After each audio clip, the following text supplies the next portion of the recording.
Bom dia, boa tarde, boa noite, uma ótima madrugada para o nosso amigo o Homem do Campo e também para a Mulher do Campo. Eu sou o Júlio Black, estou aqui ao lado do meu amigo Renan Ribeiro. Tudo bem, Renan? Tudo jóia, Júlio. Maravilha, o Renan que está aí conosco mais esta semana, enquanto Dona Graciele Nocelli aproveita suas férias sensacionais. Ouvi dizer que no último final de semana ela estava lá nas montanhas da Nova Zelândia. Enquanto isso, continuamos aqui comentando os lançamentos do cinema esta semana em Juiz de Fora. Hoje é quinta-feira, dia 29 de agosto, e temos dois filmes chegando à cidade. Um deles é uma produção estrangeira, que é o Yesterday, e também um outro longa muito aguardado pela galera, uma produção nacional, que é Bacurau, o filme do Kleber Mendonça Filho com o Juliano Dornelles, que teve até pré-estreia semana passada aqui. Aliás, até uma ressalva, semana passada a gente falou que It, a Coisa 2, provavelmente estrearia nesta quinta-feira, e não é, a Cigana me enganou, é só semana que vem. Então vamos falar primeiro de Bacurau. O que você tem a dizer, Renan? É um filme que eu estou esperando muito para ver, é um filme que me despertou muita curiosidade. Primeiro porque teve um trabalho de muitos anos, né? Os diretores que você mencionou, eles estão trabalhando em cima desse roteiro há muitos anos. Eles são amigos, têm outras produções juntos, né? O Aquarius, eles têm o Som ao Redor, Eletrodoméstico, então eles vêm de uma caminhada juntos, então eles estão muito afinados. E é uma história que tem o sotaque do Brasil, né? O sotaque do Nordeste. Eles viajaram por 4 estados para achar a locação, um município pequenininho, de uma rua só, com 30 casas. Então, usaram as pessoas, né? Eles chamaram as pessoas da população do município de Barra, onde foi gravado, né? Para participar do filme. E eu acho que isso traz um sotaque muito interessante para a obra e é algo que me faz querer ver Bacurau. Ah, sim. E vale lembrar, né, que Bacurau ganhou o prêmio do júri no Festival de Cannes no mês de maio, só que agora recebeu um balde de água fria porque na terça-feira foi anunciado o representante brasileiro para tentar uma vaga para a indicação de melhor filme estrangeiro no Oscar, e quem levou foi outro filme premiado em Cannes, que foi A Vida Invisível. Isso. Mas de qualquer forma, Bacurau continua sendo um longa muito elogiado.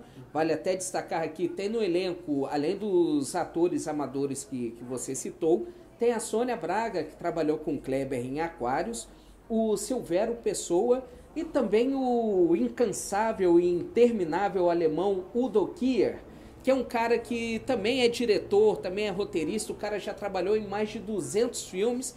É um sujeito que já passou, se eu não estou errado, dos 70 anos de idade e continua aí na atividade.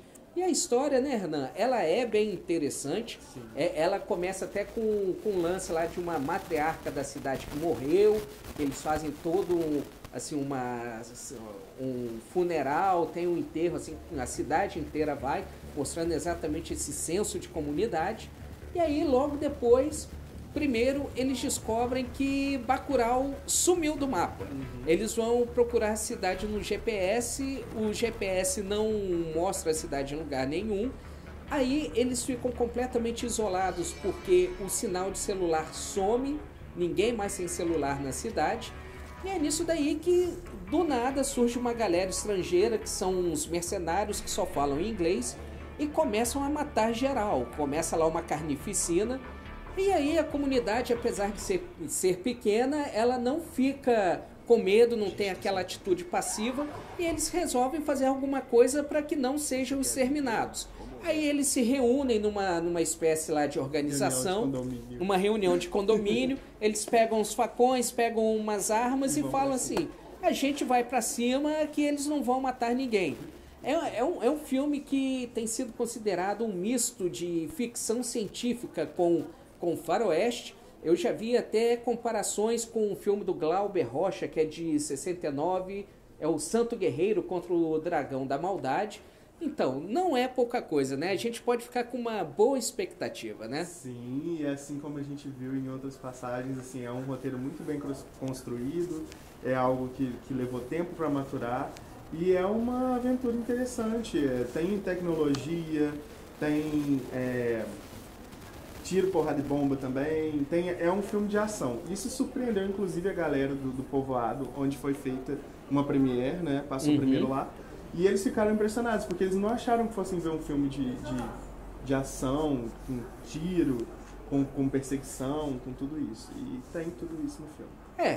Eu imagino que eles não imaginariam que estariam dentro de uma situação dessas, e né? de algo tão grande também. É verdade. E agora então a gente segue para o outro filme.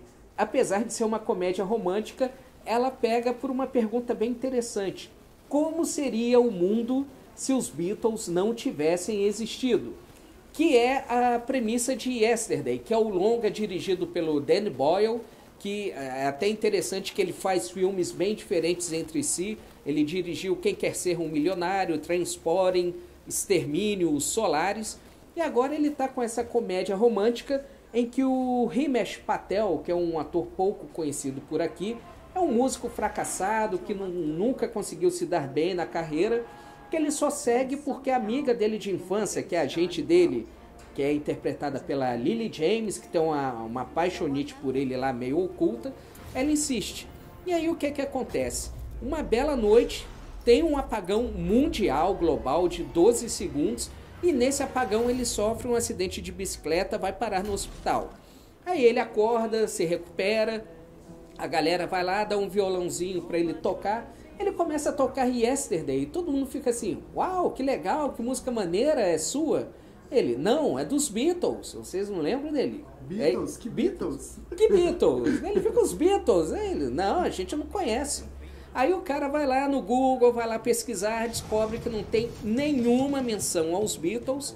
E aí, do tipo, ele descobre que é a única pessoa no mundo que conhece as músicas dos Beatles, que lembra da existência deles, que lembra como eram as músicas. Então, a gente mais ou menos imagina que ou a banda nunca se formou, ou então ela deixou de existir antes deles gravarem Love Me Do, que foi o primeiro single. E aí o que é que o cara faz? Pô, já que eu tô com essas músicas aqui, eu vou gravar. Ele é descoberto pelo Ed Sheeran, aí o cara se torna um mega sucesso, uma coisa global, e ele precisa lidar com essa questão de ser um astro, de ter que se envolver com a indústria da música, que é uma coisa meio complicada, com o fato... a apropriação, né? A apropriação. Afinal de contas, ele foi lá e pegou as músicas dos caras, né? E tudo mais, se aproveitou desse lapso e pegou pra ele o sucesso dos Beatles. Isso, sem contar também o fato lá da relação dele com a empresária, né? Que tá lá apaixonada por ele. Qual é a sua expectativa pro filme? Olha, eu achei bem interessante esse processo de construção de uma história a partir de um si. E eu achei interessante o trailer, acho que tem uma história aí que é legal de explorar. A minha preocupação é se eles vão dar mais destaque para a música e para toda essa questão de um mundo sem Beatles, ou se eles vão focar mais na relação entre ele e a empresária. Que eu acho que a comédia romântica ela tende a focar nas relações e perder o entorno que pode ser muito interessante. Alguns filmes, às vezes, têm uma premissa muito boa, como é o caso do Bacurau, que tem uma premissa interessante e que tem sido elogiado, mas a gente sabe que tem muito filme com ideia boa e execução ruim. Pelo menos no caso do Yesterday, que já estreou nos Estados Unidos, na Inglaterra, assim, não é considerada a maior maravilha do mundo, mas também não é tido como um filme ruim. Então, assim, até numa época que a gente está assim, bastante em baixa com comédia romântica, talvez essa premissa seja interessante. Vai assistir? Vou assistir. E acho interessante também que talvez eles não tenham feito como outros filmes que trazem os grandes astros, né, da música recente, né? Como Rocketman e o filme do Queen também, o Bohemian Rhapsody. Porque eles focam em algum momento da banda, né? Eles recriam um momento, eles recriam um tempo. Esse filme não toca nisso. Não tem Beatles, né? E as músicas, elas estão relacionadas com momentos do que acontece entre o rapaz e a moça, ou o que acontece na vida dele. Então elas estão inseridas nesse ponto. Não é um filme sobre a discografia ou sobre a musicografia dos Beatles, mas traz algumas coisas importantes. Tanto é que eu vi uma crítica que falava que você não precisa ser fã dos Beatles para você entender o que se passa no filme. Então eu acho que esse é um outro ponto que a gente também tem que tocar quando a gente fala desses filmes que falam sobre as grandes lendas da música. É verdade. E para encerrar, lembrando também, já que a gente está falando de música, que hoje, quinta-feira, 8 da noite aqui no UCI, tem a exibição de um show do The Cure, que foi gravado em 2018 em Londres, que foi para celebrar os 40 anos da banda liderada por Robert Smith, o nosso cabeludo favorito. Ok? Renan, quero agradecer muito aí a você por ter ficado com a gente. Imagina, eu que agradeço. Durante todo esse mês. Semana que vem, então, estaremos de volta com o retorno fabuloso de Graciele Nocelli. Então, até lá, vida longa e próspera.